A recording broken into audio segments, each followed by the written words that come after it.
ঢাকার ধানমন্ডি ৩২ নম্বরে বঙ্গবন্ধু শেখ মুজিবুর রহমান স্মৃতি জাদুঘরের পোড়া ভবনে হামলা ও ভাঙচুর শেখ হাসিনার বক্তব্যে ছাত্রদের ক্ষোভের বহিঃপ্রকাশ বলে মন্তব্য করেছেন পররাষ্ট্র উপদেষ্টা তৌহিদ হোসেন।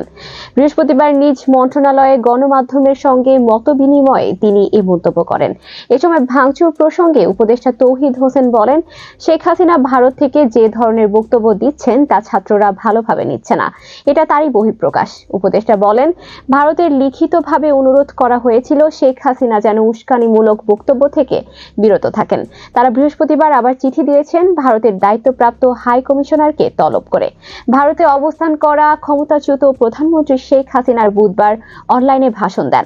এর প্রতিবাদে পাল্টা কর্মসূচি হিসেবে ধানমন্ডি ৩২ নম্বর অভিমুখে বুলডোজার মিছিল কর্মসূচি দেয় বৈষম্য বিরোধী ছাত্র আন্দোলন। বুধবার রাতে বিক্ষুব্ধ জনতা বাড়িটিতে ঢুকে পড়ে। এরপর গভীর রাত পর্যন্ত ভাঙচুর চালানো হয়।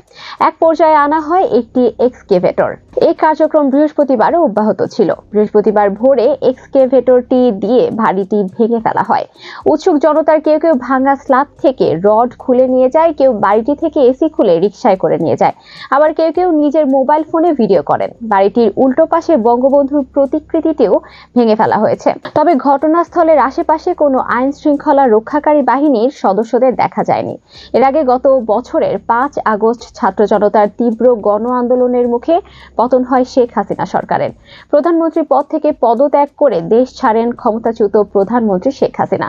সরকার পতনের পর ধানমন্ডি ৩২ নম্বরের এই বাড়িটিতে তাণ্ডব চালিয়েছিল বিক্ষুব্ধ জনতা। সে সময় বাড়িটি আগুনে পুড়িয়ে দেওয়া হয়।